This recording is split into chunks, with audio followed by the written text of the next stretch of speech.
muchas gracias, muchas gracias. Pues bueno, vamos a comenzar. Eh, pues comencemos con los pendientes que teníamos de la semana pasada, que se acuerdan que habíamos quedado de ver un par de películas. Este, ¿Tuvieron tiempo de verlas? ¿Sí pudieron verlas? Yo solo Maestro, pude ver profesor. una y Amadeus, que ya la había visto. Ah, de acuerdo, Laura vio Amadeus.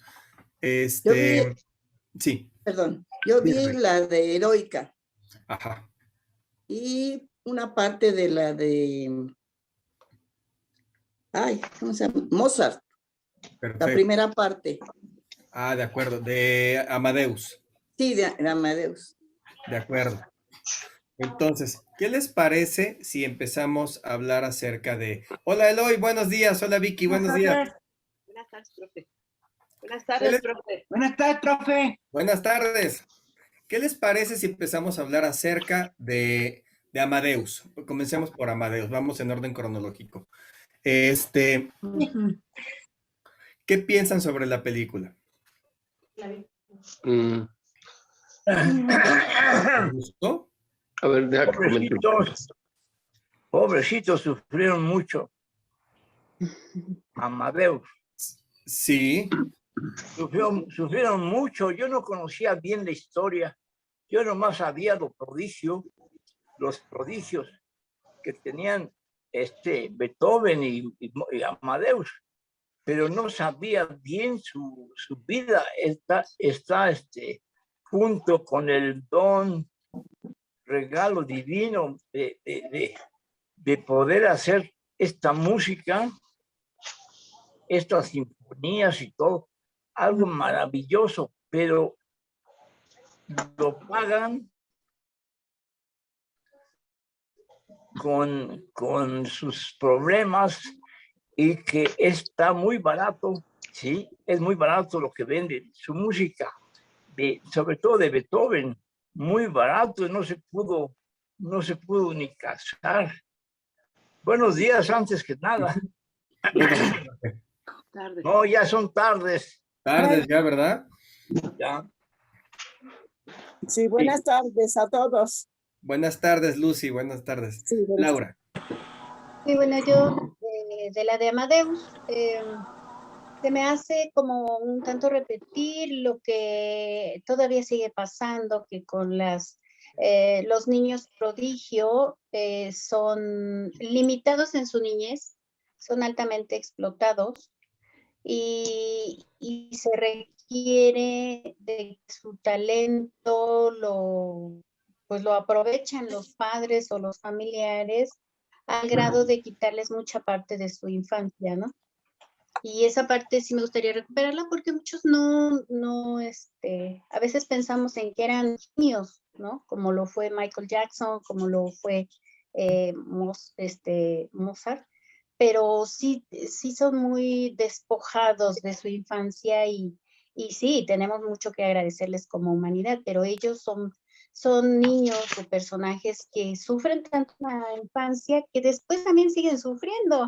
No nada más se pierden de su infancia, sino quedan secuelas de esa parte, aunque definitivamente pues son seres de luz, ¿no? De mucho, mucho.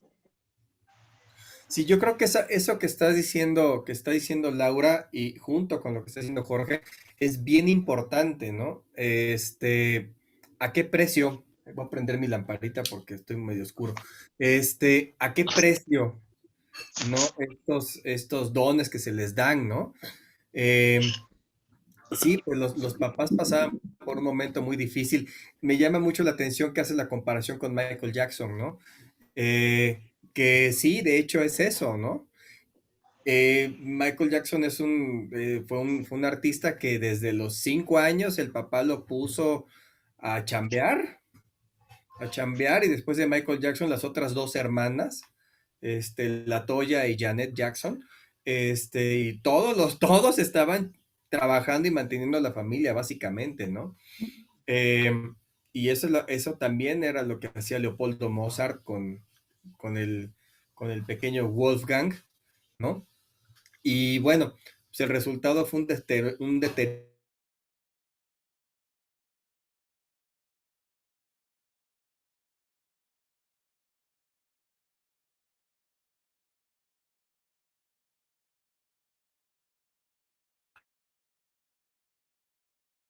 ¿no? Sí, sí es hijo de un músico que tenía un mediano reconocimiento y su abuelo sí había sido con un poco más de reconocimiento. Su abuelo había sido compositor, pero el papá de Beethoven había sido un cantante, ya no era compositor. Entonces, el papá lo educa y empieza pues lo presumía entre sus amigos, como diciendo, él es mi nuevo Mozart, ¿no? Él es mi nuevo Mozart, que en ese entonces Mozart era un super figurón, ¿no? Pero Famosísimo. además, ¿cómo lo compara y lo presume, ¿no? Eso es lo más grave. Porque como Exacto. decía Laurita, a veces los papás como explotan a los hijos en ese aspecto, ¿no? Sí, es una cosa terrible, ¿no?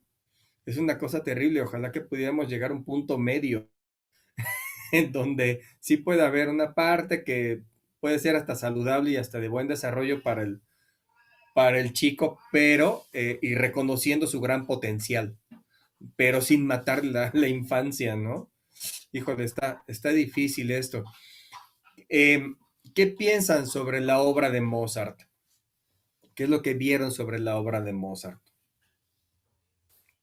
Pues lo que decíamos hace 8 días, que estos grandes genios y siempre son gente que sufre mucho, a lo mejor por esa musa que llevan dentro, inestablemente les cuesta mucho adaptarse y todo el mundo sufre por amores, ¿no? Sí, sí, que bueno, a diferencia de Beethoven, Mozart sí se pudo casar y tuvo 2 hijos, ¿no? Y Beethoven no. Beethoven se convirtió en una persona sumamente Exacto. intratable. Era un tipo muy difícil de tratar, Beethoven. Este, hace un rato veía una crítica que le hicieron a la película de Heroica y comentaban que esta película es una película muy fiel porque está basada en cartas, ¿no? En cartas que se hicieron acerca de Beethoven, ¿no? Entonces es como muy apegada a la realidad. Beethoven sí se comportaba de esa manera y, y él tenía una relación muy rara hacia Mozart porque sí lo admiraba, sí lo reconocía, pero tampoco lo adoraba, ¿eh? Y no le gustaba ni tantito que le dijeran, eres el nuevo Mozart. O sea, no le gustaba, pero ni tantito. O sea, de hecho, en alguna ocasión, cuando él llega como a eso de los 17 años, 17, 20 años, llega a estudiar composición a casa de Haydn, del Papa Haydn, este, él ve sus obras y le dice, bueno, pues vamos a ver si podemos sacar un nuevo Mozart de ti, ¿no? Y le contestó, a ver, eh, yo no soy Mozart.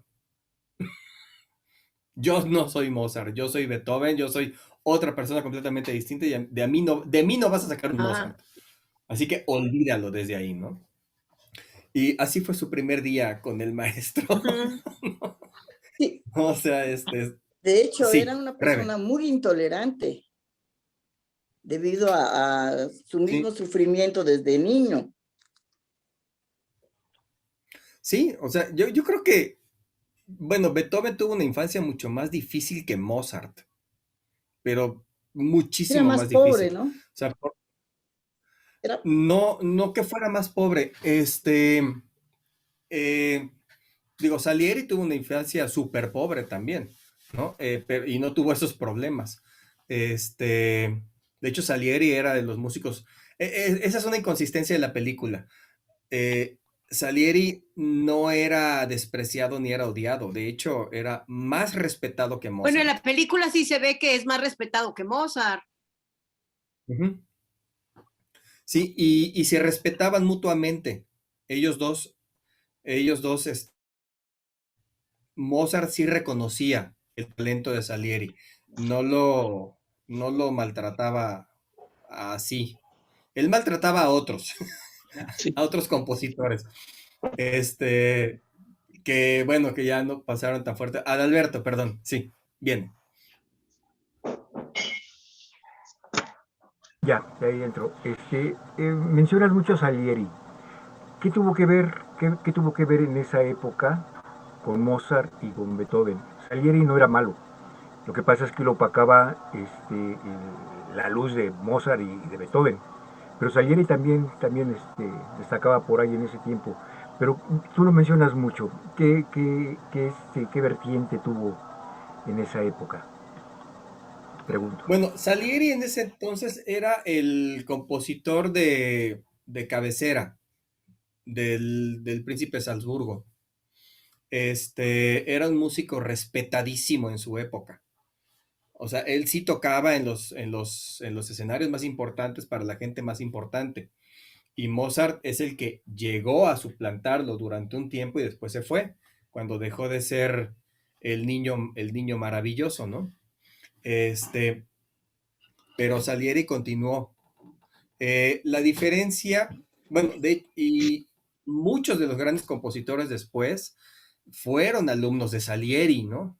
Entre ellos, Beethoven llegó a recibir clases de Salieri, Schubert fue alumno de Salieri, los hijos de Mozart fueron alumnos de Salieri, este, me parece que hasta Mendelssohn llegó a tener clases con Salieri, ¿no? ¿Estás, Entonces, estás hablando de puro potentado en la música y sí, pasaron por Salieri? sí, Schubert no era punto y aparte con su forma de tocar y sí, componer. sí. Este, entonces hubo varios en esa época que pasaron por Salieri. Por eso me llamaba la atención la mención que hace. Ajá, sí, y es que lo que pasa es que como que siento a veces que en la película, si no están de Es acuerdo, de música. adelante. ¿Perdón? No, es que me está preguntando si es Tai Chi Kun. Le digo que no. Este, Perdón, animadora. Eduardo. eh, quiero pedirles de favor a todos, sin excepción, que mantengan su micro cerrado. A mí, con respecto a eso que mencionaba Adalberto de que Salieri realmente pienso que era muy buen músico. Lo que pasa es que Mozart era un prodigio, ¿no? Entonces, por eso, pues realmente lo rebasó. Además, Mozart, desde mi punto de vista, creo que tenía mucha más rapidez, más chispa, más, o sea, las notas le llegaban a su cabeza como lluvia, cosa que no pasaba con otros, ¿no? En mi caso personal, la mejor pieza que yo he oído en toda mi vida de cualquier género de música pertenece a Mozart.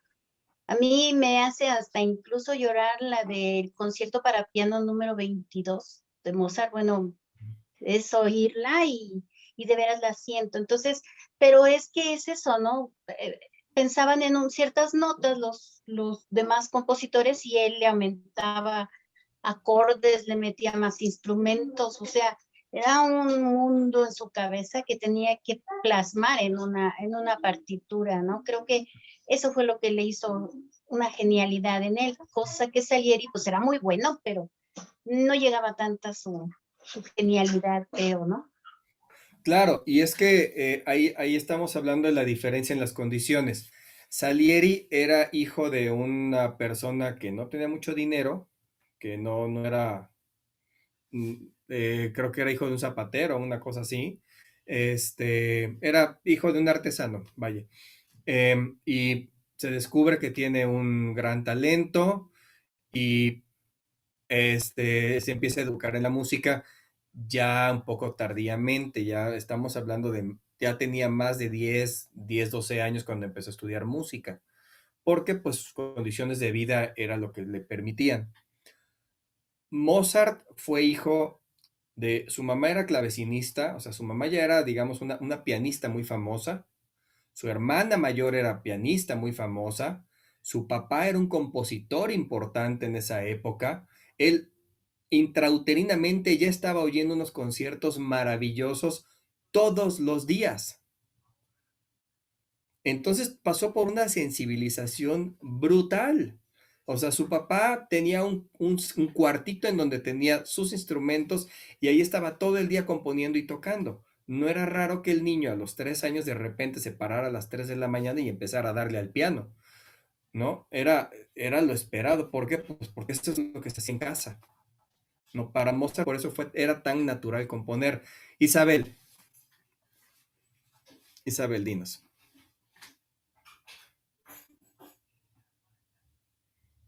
Perdón, es que no. No te preocupes. La mayoría de ellos vienen de familia ya de músicos, pero lo que quiero preguntarte es, porque pues todos tienen la escuela, pero el mayor era de ellos, ¿quién fue? ¿Mayor en qué sentido? Pues porque como tú decías, los hijos de Mozart fueron alumnos de ahí se me fue, Salieri. de Salieri. Entonces él era mayor que Mozart y que Beethoven. Ah, mayor de edad, sí, Sí, sí. Era más viejo. Sí, digamos que cuando Mozart estaba por sus 20 años, Salieri debe haber tenido unos 30, 40 años más o menos. O sea, sí, ya era un compositor que ya tenía bastantes años de experiencia. También por eso pudo llegar a donde estaba y pudo mantenerse, porque también ya conocía cómo eran todas las normas de etiqueta y de comportamiento en la sociedad. Que él, yo creo que la diferencia es que Salieri era una persona que obedecía al pie de la regla, al pie de la letra, todas las reglas y era como muy bien portado, muy dentro de todas estas normas. Y Mozart no, Mozart era como meter a Kurt Cobain en una iglesia, ¿no? O sea, era como meter a Jim Morrison, ¿no? ¿No? Entonces, pues no te puedes esperar que llegue sobrio. ¿No? Sí, era así como bastante mal portado. Perdón, no me acuerdo tu nombre, Galaxy.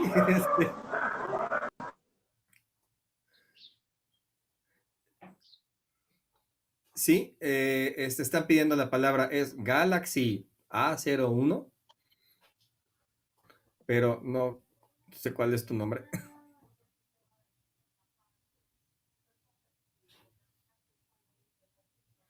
¿Están pidiendo la palabra? No, no es el movimiento, es que íbamos a ver lo de Beethoven. Ya ves que Ah, sí. alguien comentó lo de los tres golpes. Bueno, vamos a preparar ese análisis, porque sí es así como, sí me gustaría que, que lo viéramos incluso hasta con una partitura, eso me encantaría hacerlo, ¿no? ¿No? Que podamos ver en una partitura todas estas células que está haciendo Beethoven. Sí quisiera rogarles que me den chance de preparárselos bien, ¿no? Para poderles presentar, ¿no? Estos materiales. Bueno, entonces, volviendo a Mozart. Mozart era un compositor, muy joven, muy inexperto en la vida, muy inexperto en la vida, y que eh, no sabía hacer otra cosa en la vida. Realmente, él solamente sabía hacer música. Por eso también lo vemos con una cierta torpeza para relacionarse con la gente. Porque sus relaciones con la gente eran en un solo sentido. Era solamente la gente lo veía y lo admiraba. Eso es lo único que él sabía. No había alguien que le dijera que no. Bueno, sí, había una persona que le decía que no y era su papá. Por eso es que le dedica a este personaje en la ópera Don Giovanni.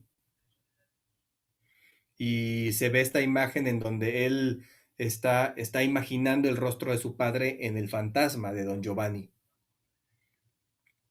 ¿no? Que esta es una representación de él, ¿no? Que era un fantasma que ya lo estaba persiguiendo, ¿no? Que su papá básicamente guiaba toda su vida. Es una lástima que no haya pasado. Hay un montón de escenas más en la vida de Mozart que son maravillosas, ¿no? Él componía no nada más con este asunto de contar los cuatro tiempos en una mesa de billar, sino, bueno, él era un apostador realmente, ¿no? Entonces, él componía, él tenía él tenía una memoria impresionante. Lo que más desarrolló Mozart era la memoria. Entonces, él, antes de escribir la primera nota de una sinfonía, él ya se la sabía completa. Y después él solamente la bajaba al papel. Perdón, por eso todas sus partituras no tienen tachones ni nada. Sí. Dice, ni un solo borrón. Sí, porque él ya sabía exactamente qué notas poner en qué lugar. O sea, él ya había tomado todas esas decisiones desde antes adentro de su cabeza y después nada más era bajar al papel y escribirlo. Pero también una cosa que tenía Mozart era que tenía mucho método de trabajo. También.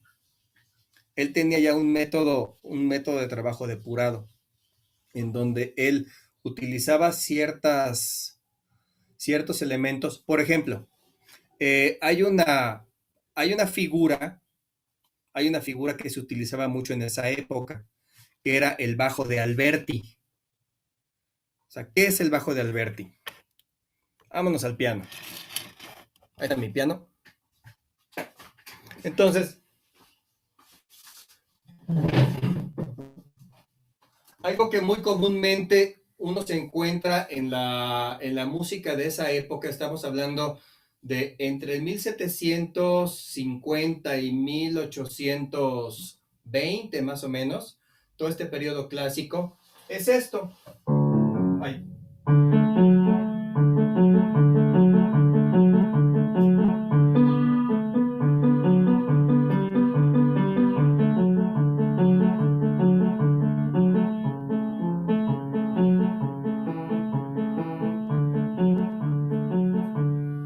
¿Sí? Esto es el bajo de Alberti. Se inventó más o menos por ahí del barroco, pero en el clásico se empezó a utilizar para evitar hacer eso y darle movimiento. Bueno, eso es un elemento que utilizaba Mozart todo el tiempo y que utilizaban casi todos los clásicos. Ahora, Mozart lo utilizaba Beethoven. Bueno, Beethoven empezó a dejar de utilizarlo. Es de los primeros que dejan de utilizarlo. Para empezar a ir hacia otro tipo de figuras, ¿no? Y otra cosa que hacía Mozart era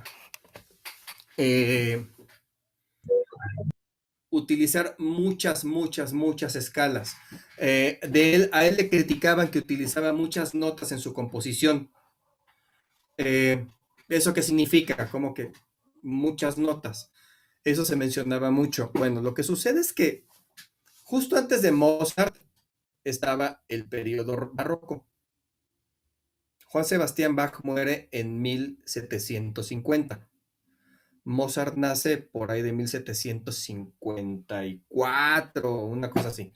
Bueno, nace poco después de la muerte de Juan Sebastián Bach. Aquí lo que pasa es que venían del periodo barroco. La gente ya estaba un poco cansada de estar escuchando, que escucharon durante 100 años toda la música barroca, que a nosotros hoy en día nos puede parecer maravillosa, pero tomemos en cuenta que para nosotros es una pieza histórica. En esa época era lo que estaba de moda. Y todas las modas hartan. Entonces la gente dice, sí, ya, basta, ¿no? O sea, la gente ya estaba bastante cansada de estar escuchando que la música se hiciera de esa manera. Entonces llega Mozart, llega primero Haydn y empieza a crear la música de una manera determinada. Y ahorita me voy a empezar a desviar hacia papá Haydn, porque a este señor le debemos casi todo lo que conocemos hoy en día como música. ¿Cuál es la aportación de Haydn? ¿Y por qué es papá Haydn? Bueno, en primer lugar, él conforma la primera orquesta como la conocemos hoy en día. En su época, pues había un montón de conjuntos instrumentales y pues básicamente alguien como Juan Sebastián Bach componía con lo que hubiera, básicamente. Por eso se hacían los ensambles como se hacían, ¿no? O sea, de repente uno encuentra piano, fagot y contrabajo. ¿Y eso por qué? Está como raro. Bueno, pues porque era lo que tenía a la mano. Muchas de las obras de Juan Sebastián Bach son para coros de 16 voces. ¿Por qué? Pues porque solamente tenía 16 pelagatos que cantaban con él en la iglesia.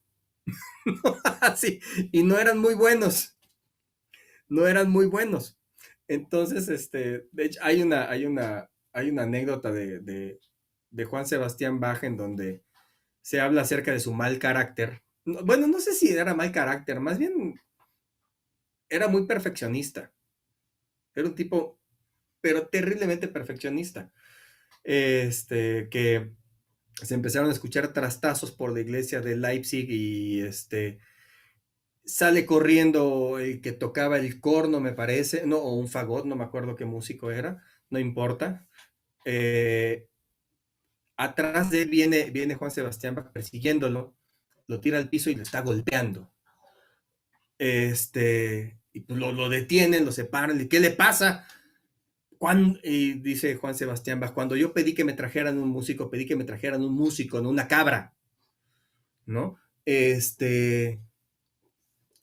una manera de, como insultando al tipo, ¿no? Al músico, ¿no? Porque no era lo suficientemente bueno como para él.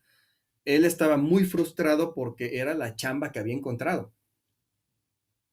Él trabajaba como músico de una iglesia, pero no estaba haciendo como más cosas y componía de una manera, o sea, Juan Sebastián Bach compuso prácticamente el doble de obras que compuso Mozart.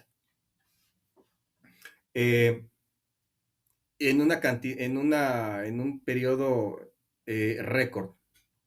Juan Sebastián Bach muere como a los 65 años más o menos, dejando más de 1000 obras compuestas. Y obras Bach, ¿no? o sea, obras, A lo unas mejor obras. fue la diferencia, ¿no? ¿Perdón? De sus obras. A lo mejor fue la diferencia porque Mozart muere muy joven y pues el otro tiene más oportunidad de hacer más obras, ¿no? Porque vive más años. Claro, por supuesto, Lucy, tienes toda la razón, ¿no? Además de que Juan Sebastián Bach no se la pasó tan mal económicamente como Mozart. O sea, Mozart en su lugar de superestrella, lo que se consiguió fue que todo el mundo lo mandara al diablo. Claro. Entonces ya no lo llamaban para trabajar. En esta época no era como para tener contratos, no tenías contratos, así como hoy en día los conocemos, sino así de que me llamo un empresario y compongo para él. No. O sea, en ese entonces uno iba a la casa de un tipo con mucho dinero que tenía pianos en su casa porque era lo que estaba de moda, tener un piano en su casa. Entonces uno se plantaba en ese piano y tocabas lo mejor que podías, improvisabas algo, ¿no? Entonces, si a él le gustaba, perdón. Sí, pero a mí también lo que me llama mucho la atención analizando estos genios es que tenían mal carácter. O sea, al final de cuentas, como sea, eran prepotentes, eran agresivos, pues no sé, tenían mal carácter y pues por eso Beethoven termina solo, ¿no? Mozart muere joven por esa situación de su. Y otra de las características que yo veo, no sé si todos porque no los he analizado, pero por lo menos Beethoven y Mozart, pues terminan mal mentalmente. Sí. ¿No? Sí. Mira, por ejemplo, híjole, es que es bien interesante, ¿no? Porque Mozart, híjole, pues eso de que desde los 6 años te digan que eres un genio, Pues sí. yo creo que eso te hace daño. O sea, Claro. es malcriar un chamaco, básicamente, ¿no? Es malcriarlo, ¿no? Entonces Mozart, o sea, ya hacia el final de su vida, Él viajaba a la calle, salía a la calle con su piano, y tocaba la puerta de la gente rica y que los veía que estaban en una fiesta y pues les pedía que le abrieran porque les ofrecía un concierto. Entonces la gente les decía, ¿y tú quién eres? Pues yo soy Mozart. Ah, especialmente por ti, adiós, ¿no? Y lo despachaban, ¿no? Y lo despachaban de las maneras más humillantes, ¿no? Claro. Él cuando Y hace otra, perdón, y otra característica que yo le veo es que fueron de alguna manera niños maltratados, Sí. ¿no? Porque pues sí fueron muy maltratados por sus padres. De una u otra manera fueron maltratados. Entonces, pues eso también en un niño pues le pesa mucho, ¿no? Claro. Definitivamente. Claro, claro. Ya ves que esto que dicen, ¿no? O sea, darle todo a un niño también es una forma de maltrato. Así es. Así es. Y eso fue lo que le pasó, tal vez le pasó a Mozart, ¿no? Mozart desde chavito, hay una anécdota en donde lo mandan llamar del Vaticano para que Mozart tenía que demostrar que no estaba poseído por el demonio. Entonces, pues, niño de 8 años componiendo, o te tocaba Dios o te tocaba el diablo, ¿no? O sea, estamos hablando de un pensamiento de 1700, ¿no? Entonces, bueno, va con toda, a la corte del Vaticano,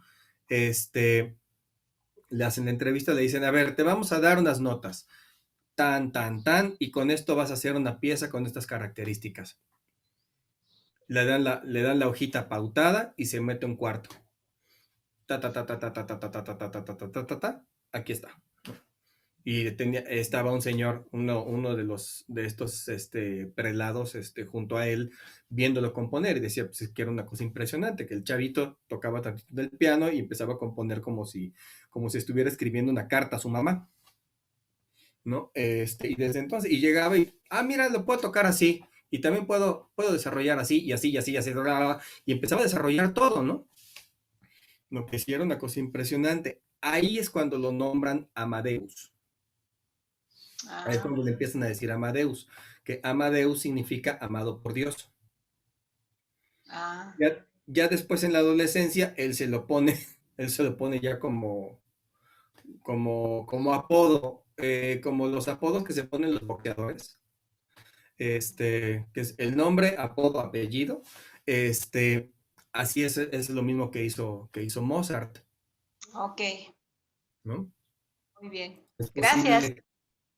Gracias, no, pues gracias, al contrario, ¿no? Aquí la onda es el intercambio y estar platicando, ¿no? Sí, Adalberto.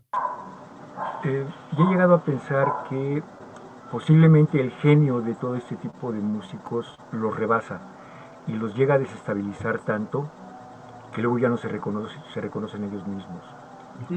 Aparte del maltrato infantil y la infancia perdida, posiblemente ese genio los rebasa y los hace perder la cordura. Pienso, porque Beethoven venía igual, con una demencia, Mozart también. Yo creo que es tanto el genio que explota, ¿no? Pienso que podría ser eso. Yo creo también un poco de eso. Mira, si vemos las vidas de todos estos compositores, mira, por ejemplo, Juan Sebastián Bach pierde a sus papás, a papá y a mamá los pierde a los 10 años. Él es el 10º hijo. Estamos hablando de que en el 1600 la gente solía tener un titipuchal de hijos también, ¿no? Pero él es el más pequeño y se va a vivir con el hermano a los 10 años. El papá ya era un músico muy reconocido y muy respetado en Alemania. Bueno, en ese entonces se llamaba Prusia, ¿no? El hermano mayor también era músico, ¿no? Y se va a vivir con él. El hermano no le deja que componga, no le deja que estudie música. Bueno, ¿qué hace el chamaco? Pues quiere imitar a papá y al hermano, Entonces le vuelan las partituras, se mete a un granero, a un molino, y con una velita en la noche se ponía a transcribir las obras. Y ahí es donde Bach, Juan Sebastián Bach, aprende música. O sea, es bien chistoso porque a ver, yo no me voy a esperar a que tú me enseñes, yo me voy a buscarlo, ¿no?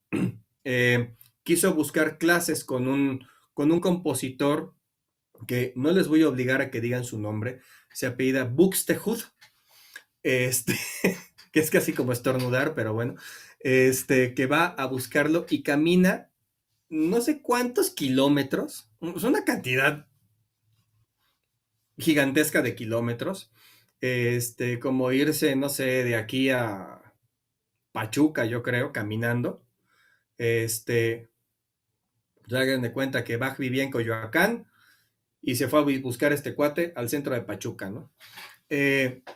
Así como esa cantidad a pie, porque pues no tenía dinero. Se va a buscar a este señor a Pachuca, hasta allá, a Buxtehude, que era un maestro de órgano famosísimo en esa época, era respetadísimo. Y llega y le dice Juan Sebastián Bach, yo quiero que usted sea mi maestro porque usted es muy, muy bueno. Pues órale, claro que sí, y empieza a estudiar con él, y está un buen rato con él, estuvo un par de años, y de repente dice, bueno, pues vamos a seguir, ¿y sabes qué vamos a hacer? Le dice el maestro Buxtehude, si tú quieres, te puedo dejar mi puesto si te casas con mi hija. Yo no sé cómo estaba la chamaca, pero lo que sí sabemos es que Juan Sebastián Bach se fue corriendo a Leipzig, ¿no? Entonces, no se dice mucho acerca de la hija de este compositor.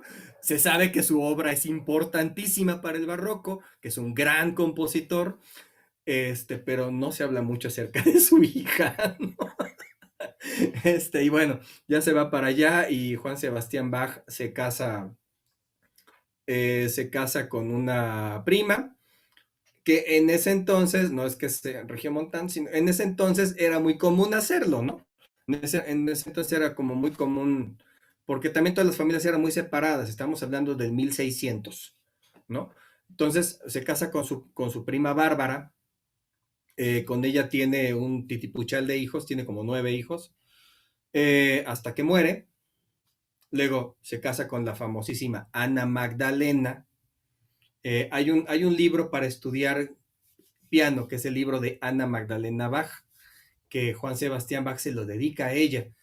Las dos esposas de Bach eran músicos también tocaban.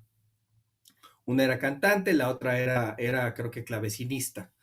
Y a partir de eso, bueno, le dedica esta obra de el libro de Ana Magdalena para que ella aprendiera.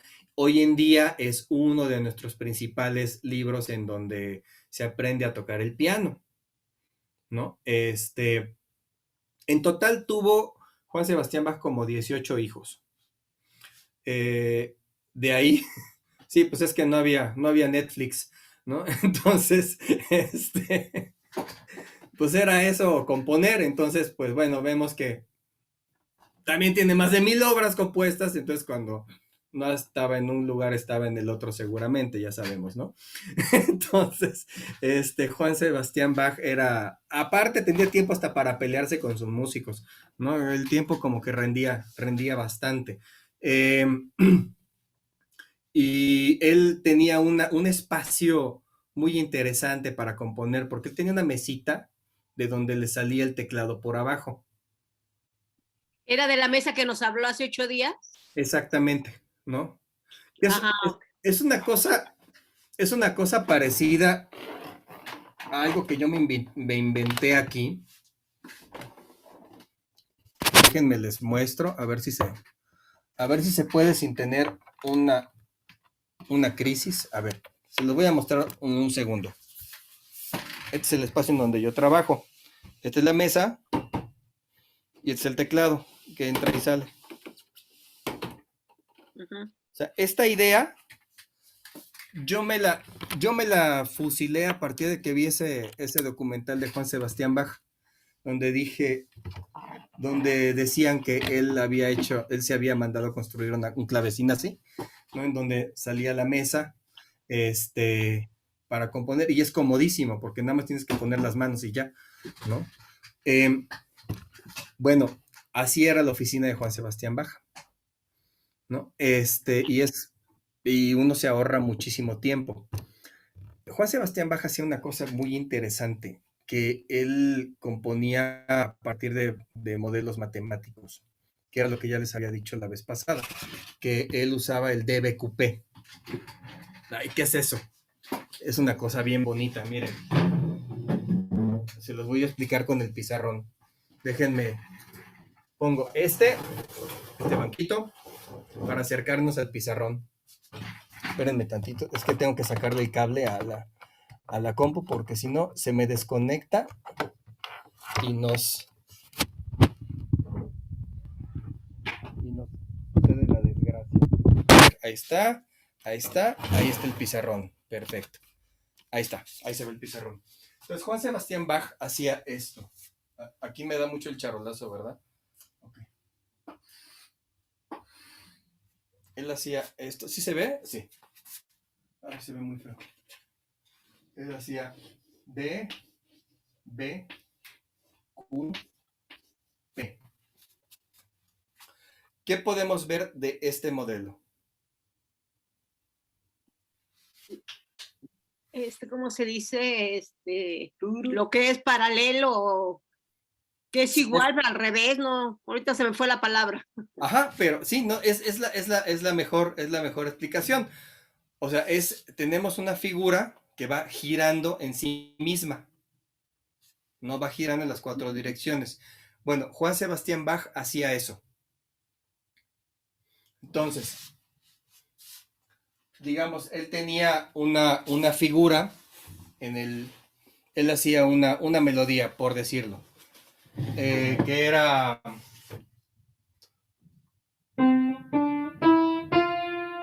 estas 4 notas, ¿no?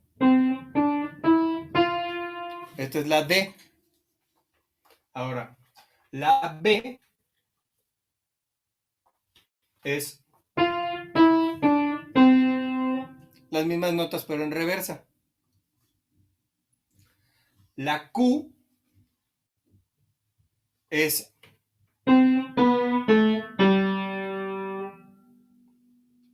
lo mismo, pero en sentido opuesto. Y la P,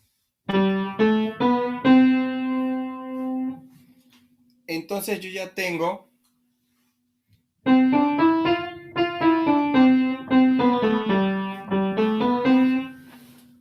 esas 4 melodías con las que puedo ir intercambiando y puedo ponerlas una sobre la otra. Entonces puedo hacer, no sé,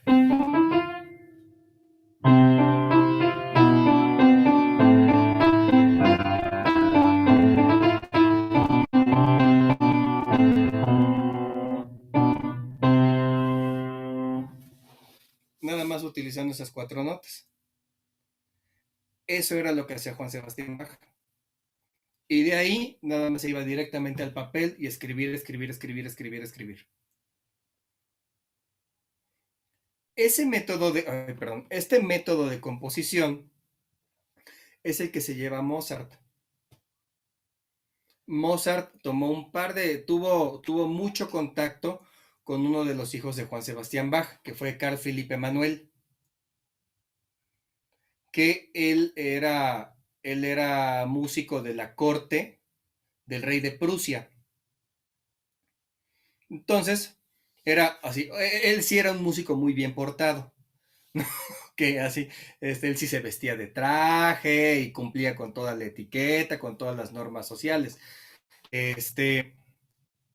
A diferencia de Mozart, que Mozart era un hooligan cualquiera. Y Juan Sebastián y Carl Philipp Emanuel le enseñó ciertas cosas a un Mozart muy joven, muy pequeño.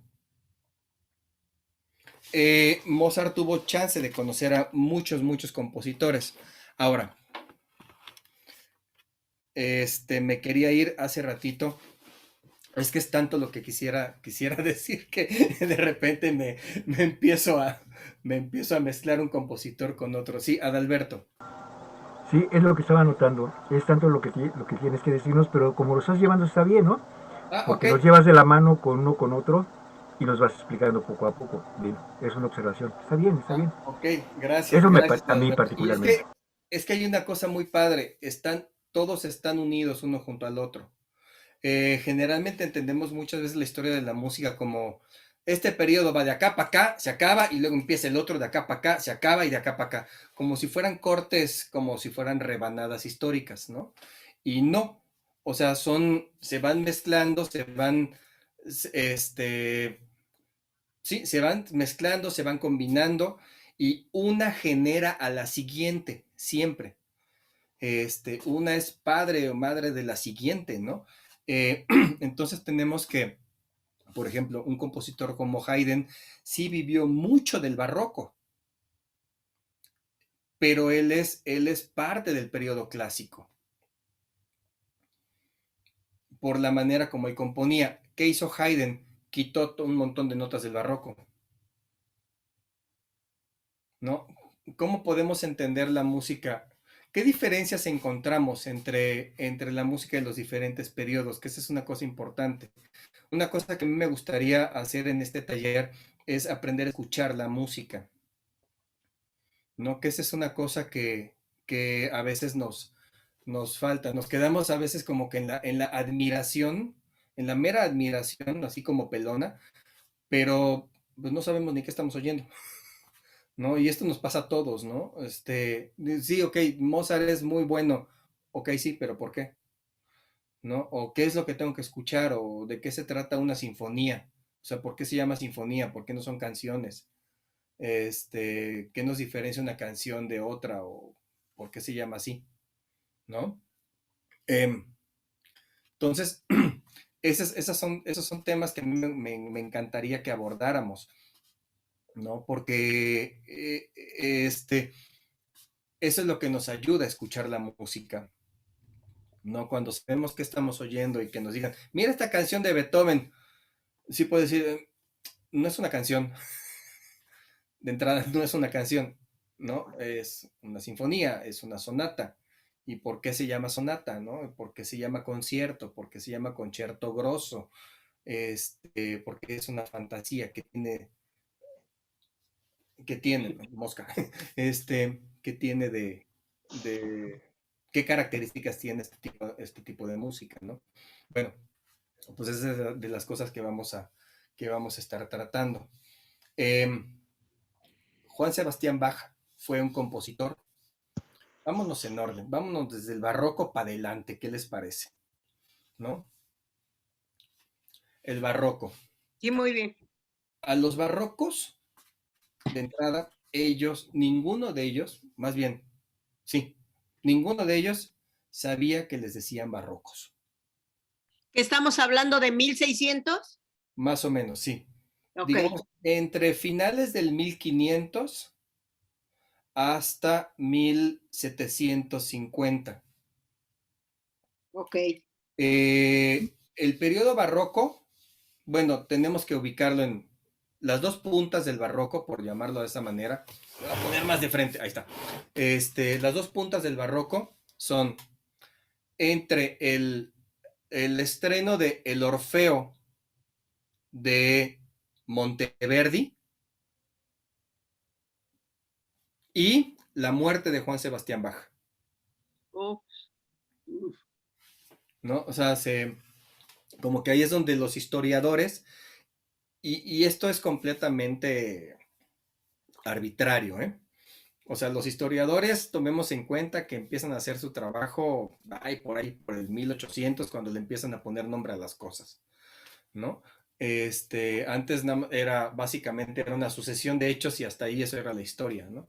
Pero en el 1800 es cuando los historiadores empiezan a decir, a ver, de acá para acá, vamos a llamarle así, de acá para acá, y empiezan a hacer cajas, ¿no?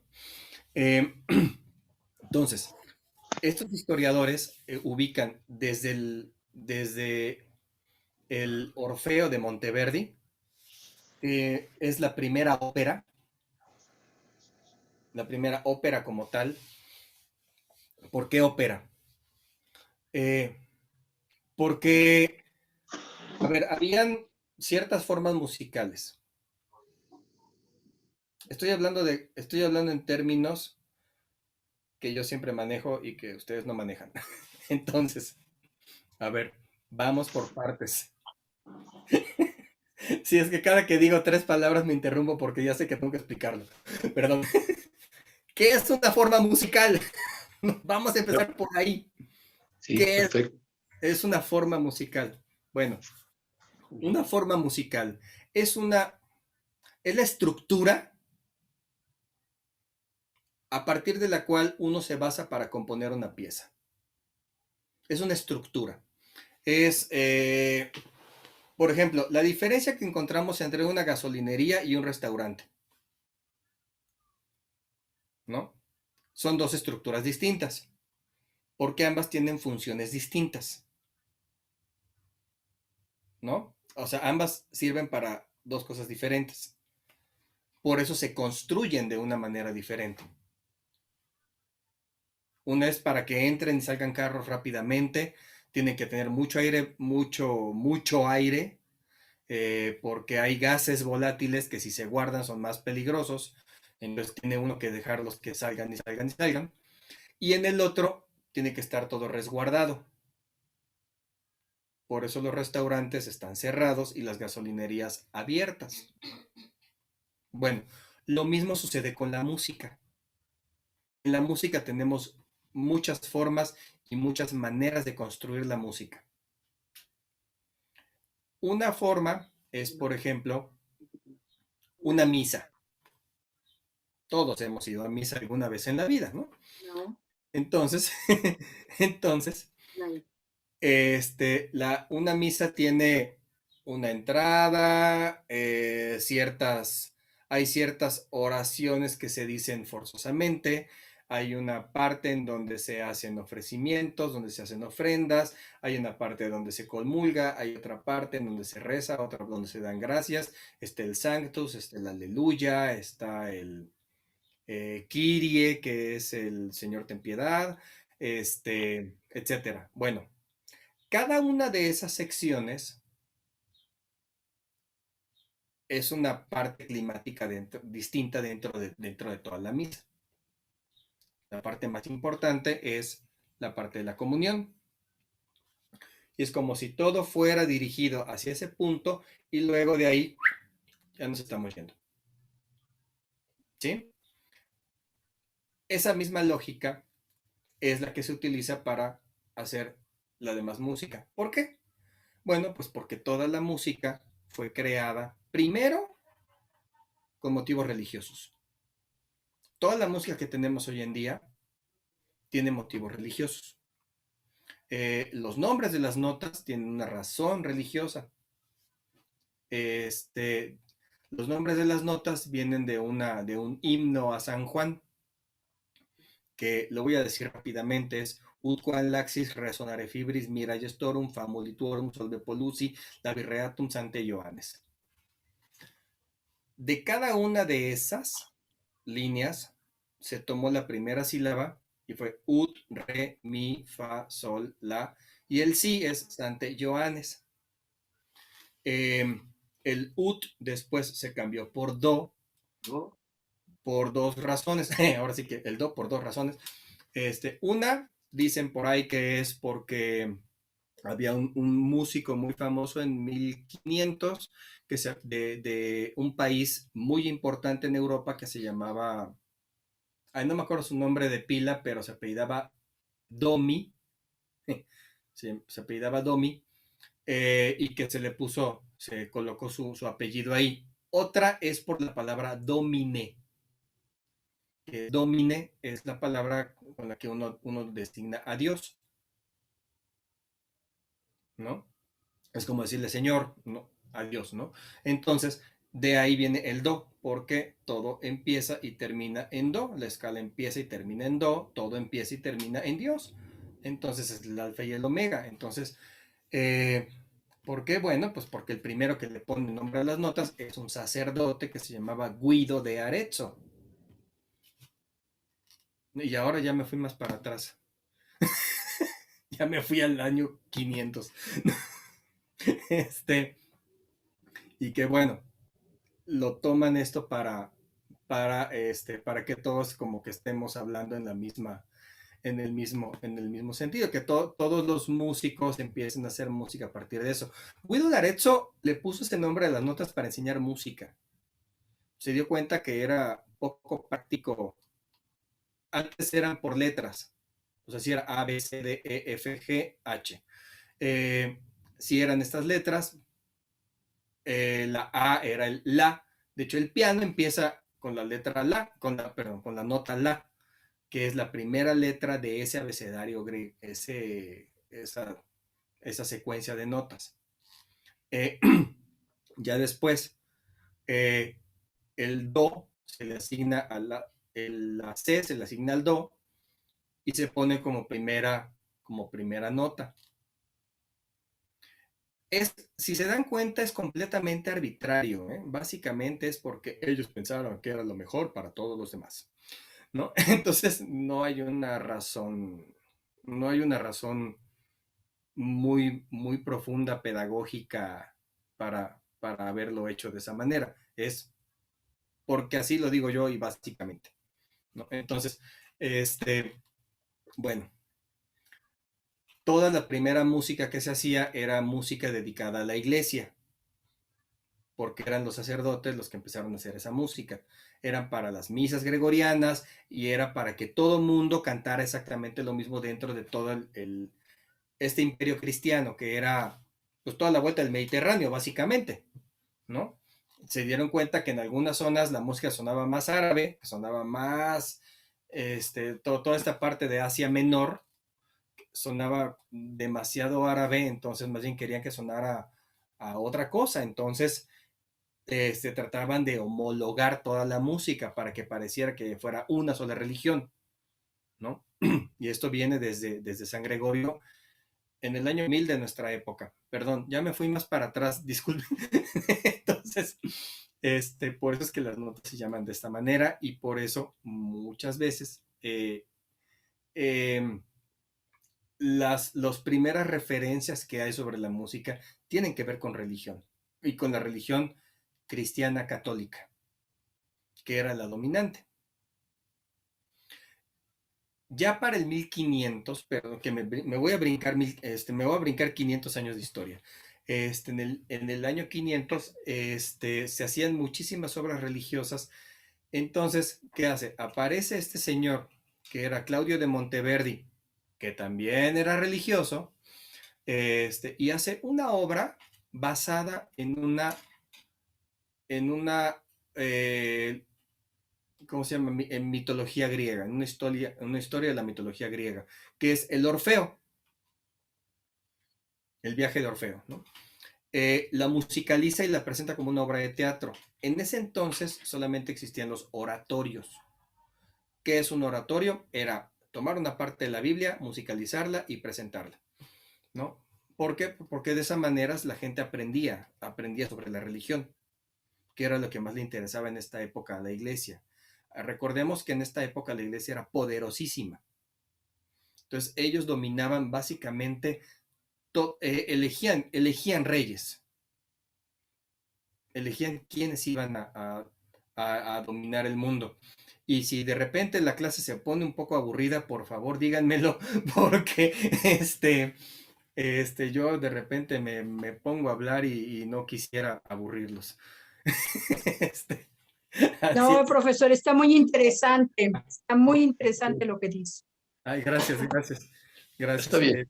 Sí, no quisiera de repente aburrirlos con tanta historia. El maestro Adalberto está pidiendo la palabra. Ah, perdón, sí.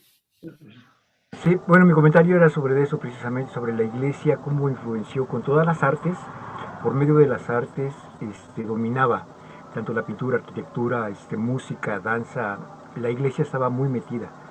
Era el poderío del clero ante el pueblo, ¿no? Ponía y quitaba reyes. Los reyes para coronarse tenían que pedirle permiso al jerarca eclesiástico en ese entonces, ¿no? El anillo lo tenían que besar. O sea, era algo fuera de control.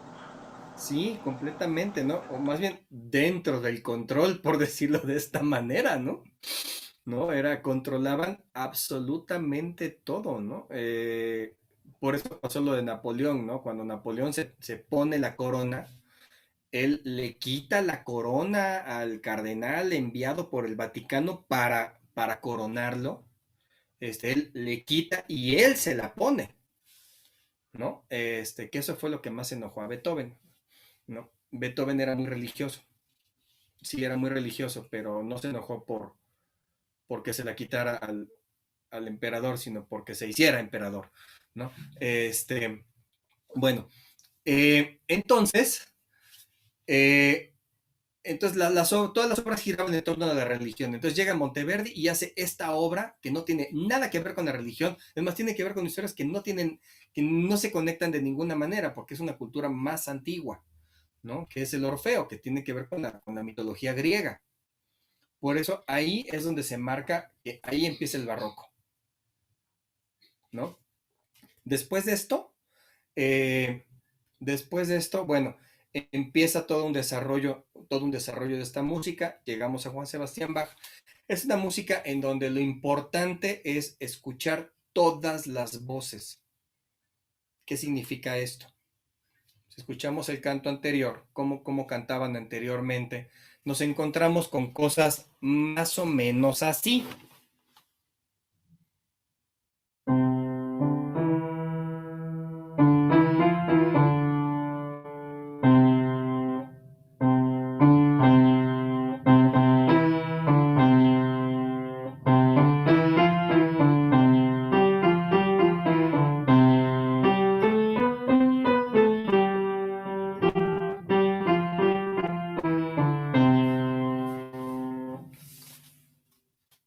Ese canto que se llamaba monofónico, todos cantaban al mismo tiempo. Después se empieza a crear la polifonía. En la polifonía tenemos dos voces que van haciendo cosas que empiezan a ser un poco diferentes.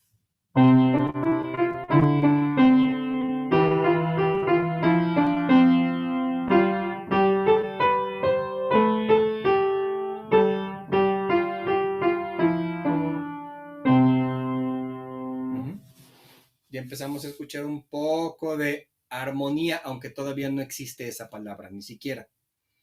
Escuchamos voces. Dos voces, suena bien esquizofrénico, ¿no? Ahora escuchamos voces. Entonces, esa es la onda con el barroco. En el barroco lo que escuchamos son voces. Escuchamos una voz que va cantando de una manera y otra que va haciendo el contrapunto. Se llama contrapunto porque la música, acordémonos que se escribe con puntos en una hoja. Y es un punto contra otro punto y que se van moviendo de maneras distintas. Por eso se llama contrapunto. Ese contrapunto es la base de toda la armonía que tenemos hoy en día. Ese contrapunto se convierte más adelante en los acordes.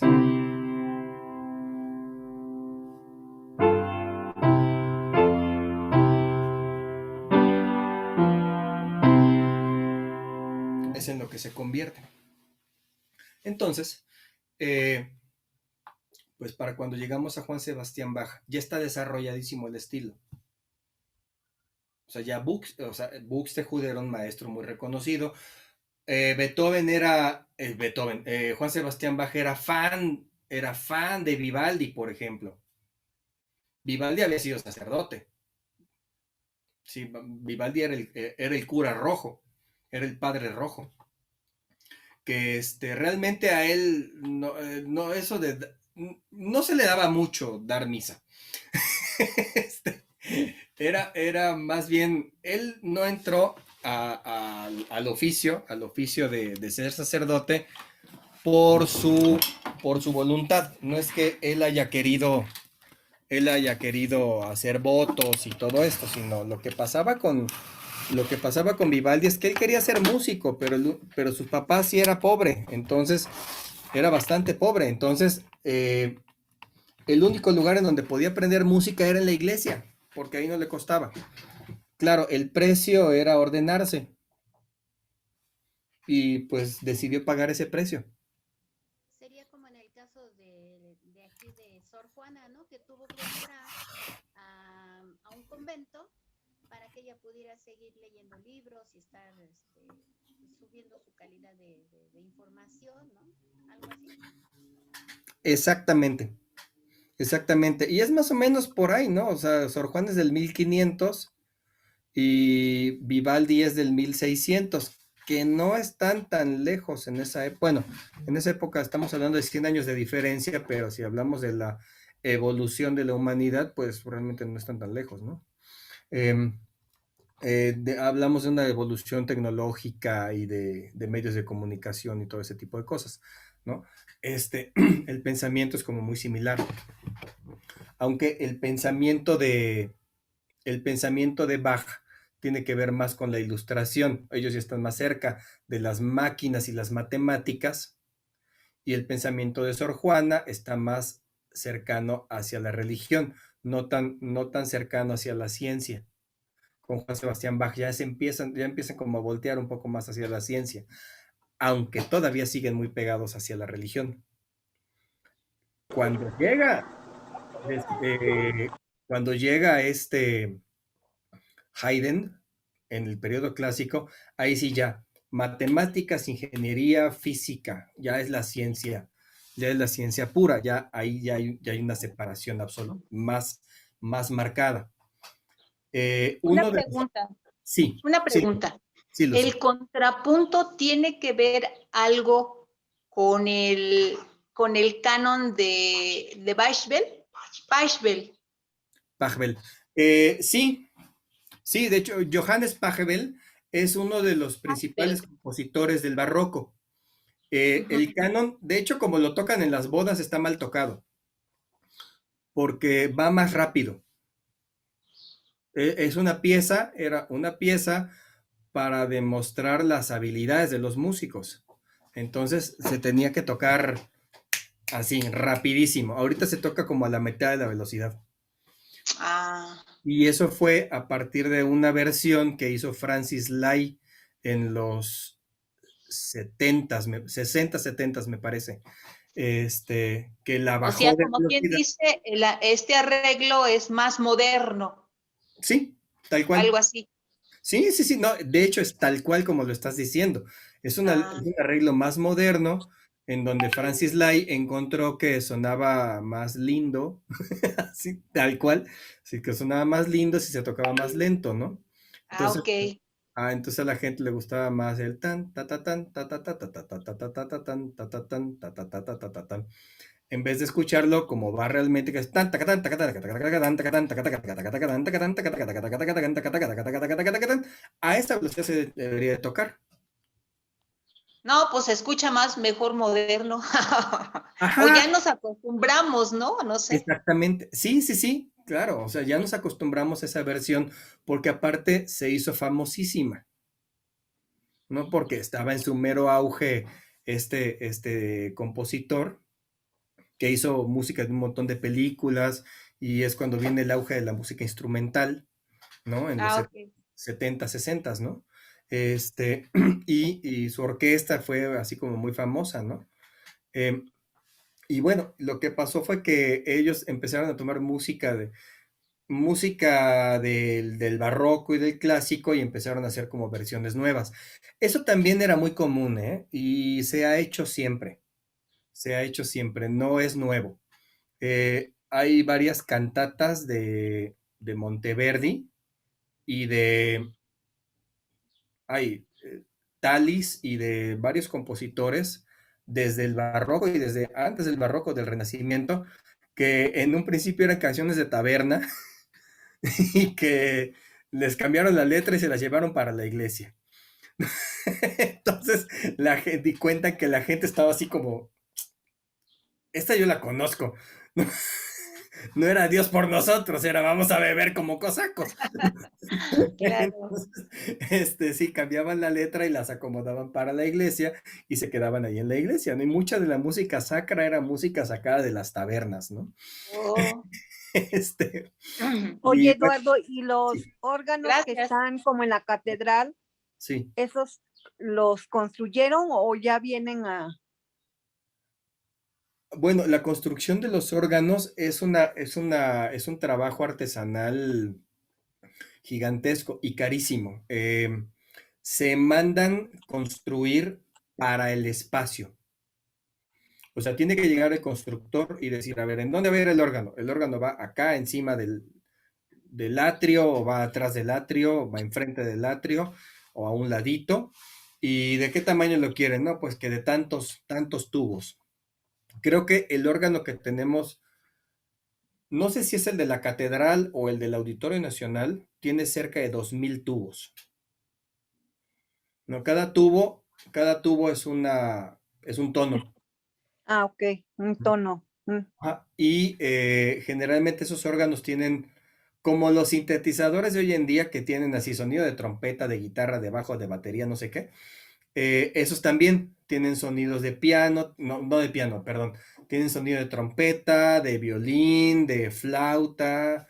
Tienen así como muchos, una gama muy amplia de sonidos. Los más grandes, los más elaborados, tienen muchos teclados. Hay unos que llegan a tener hasta 7 teclados, van así uno sobre el otro, y aparte el teclado de los pies. Y uno los Pero va. tú, o sea, sí podrías tocar o sea, el instrumento. ¿Te refieres a yo como O simple sea, sí, porque no sé cómo, o sea, los tubos dan, dices tú, que las mismas notas. O sea, puede uno tocar porque los sonidos no sé, no. Perdón, creo que no te estoy entendiendo bien la pregunta. ¿Si cualquiera puede llegar y tocar el órgano? Ajá. O sea, cualquier músico está capacitado, o sea, es que no. No, tocar un órgano, bueno, está la carrera de organista, que están en la Nacional de Música, en el conservatorio, son carreras especializadas. Estamos hablando de que son instrumentos construidos hace 500, 400, 300 años, ¿no? Entonces eso los vuelve muy delicados y que no puede llegar cualquiera a, a meterles mano. Sí tiene que estar autorizada la persona. Por ejemplo, para tocar un órgano como el de la Capilla Sixtina, creo que nada más hay como 6 o 7 personas en el planeta que tienen permiso de tocarlo, ¿no? En la catedral igual, en la catedral, aquí en la Ciudad de México, se le permite a muy Yo le poca. entiendo a la compañera, perdón que te interrumpa, que Adelante. si una persona puede tocar un órgano de esa magnitud como la que ella se está refiriendo, Ajá. creo que tú le estás diciendo, ¿no? Creo que las personas que estudian el órgano, pues sí lo pueden hacer, ¿no?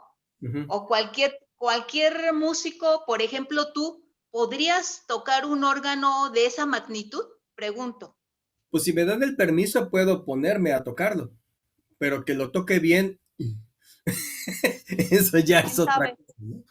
Sí, o sea, Por eso decías que es una carrera, ¿no? es una carrera y sí, cada quien, pues digo, hay gente, creo que es mejor escuchar un instrumento con alguien que sí lo sepa tocar, o a alguien, ¿no? O sea, alguien que no lo sepa tocar. Es diferente el toque para un órgano que para un piano, que para un clavecín, que para un acordeón. Es diferente cómo se colocan las manos. Por ejemplo, un pianista de clásico, sí puede llegar a lastimar un órgano. Sí lo puede llegar a lastimar. ¿Por qué? Porque el pianista está acostumbrado a que las manos ya llevan un impulso para pulsar las teclas. En cambio, el organista sabe que se toca suavemente. Ok.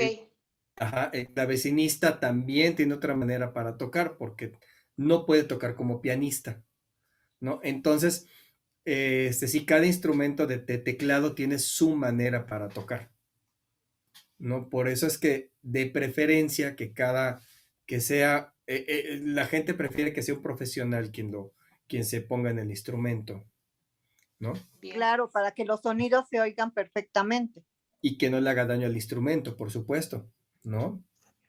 Algo así, como un ejemplo, a lo mejor burdo, es como un médico, ¿no? Sabe de medicina, pero si me voy con un ginecólogo, pues vas a ver más de eso, ¿no?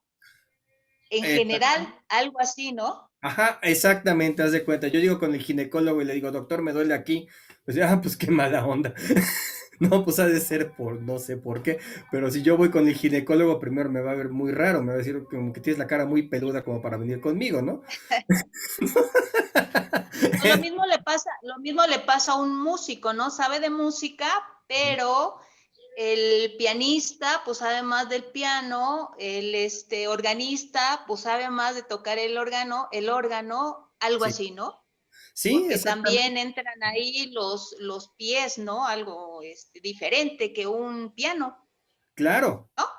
claro, claro. Por ejemplo, un pianista no puede hacer con los pies lo que hace un organista, ¿no? Así es. No está acostumbrado. O sea, igual un pianista, igual un organista, tal vez no podría tocar con la misma intensidad. O sea, por ejemplo, un pianista está entrenado para que cada dedo pueda dar una intensidad distinta, ¿no? Y que la Así intensidad es. esté dada según la fuerza con que uno toca la tecla. Para el organista, todas las teclas suenan igual. Entonces, digamos Ajá. que tienen diferente la musculatura desarrollada en cada dedo, Muy bien. ¿no? Y ellos Ok. mismos son los creadores de la música de la iglesia, no. O quién les compone las notas para que ellos puedan interpretar. Bueno, se pueden tomar piezas de compositores que ya hicieron obras. Hay algunos compositores para música de iglesia, por supuesto, todavía. Pero tengo entendido que generalmente utilizan música que ya está hecha. Ahorita no sé si se sigan haciendo, yo me imagino que sí, que siguen haciendo obra para música para iglesia. Ya no de la magnitud como se hacía cuando estaba Juan Sebastián Bach o cuando se hacía o cuando Mozart hacía alguna misa. Sí hay misas modernas, pero ya más bien es como son más como piezas de concierto que piezas para tocarse en una iglesia. Son más como obras de concierto. Entonces, o sea, tienen todas las partes, pero pues es más bien siéntate a escuchar un concierto, no es vamos a oficiar una misa, vamos a presenciar una misa o formar parte del ritual. Lucy.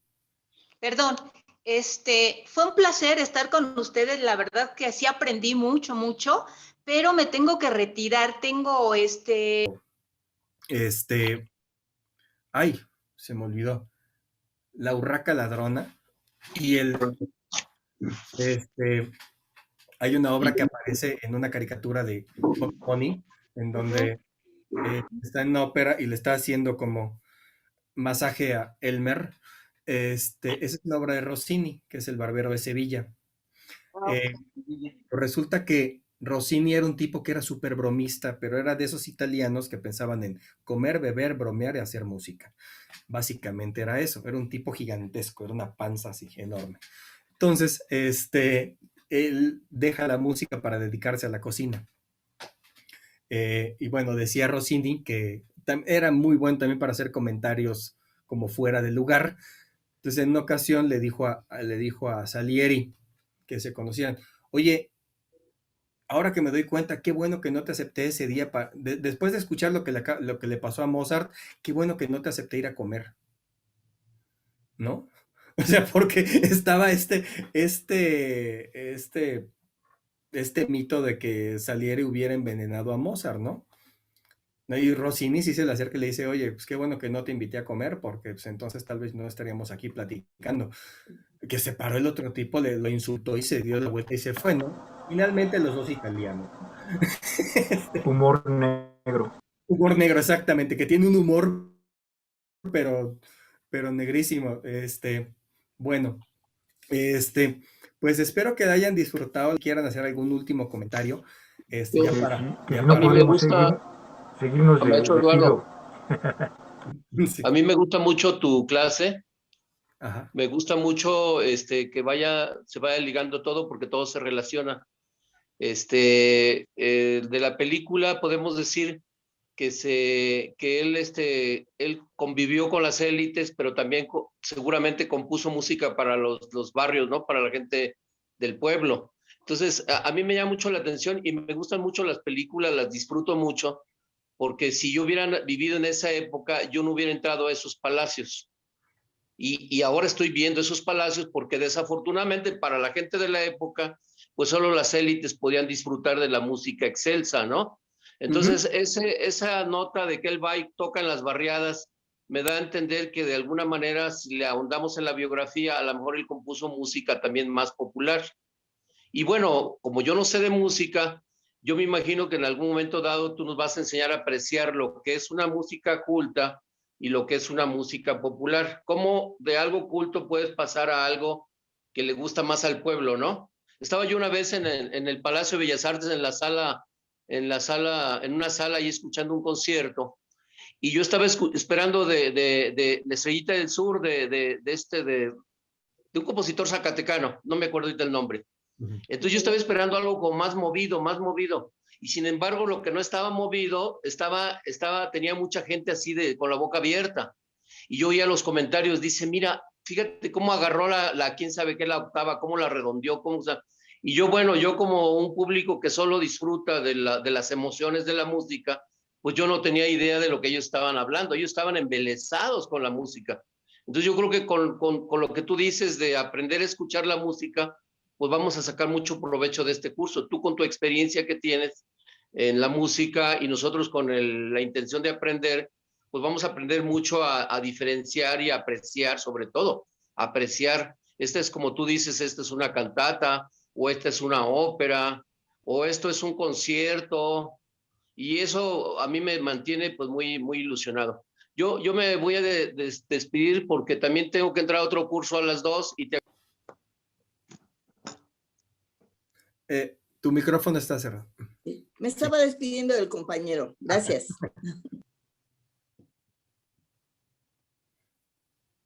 No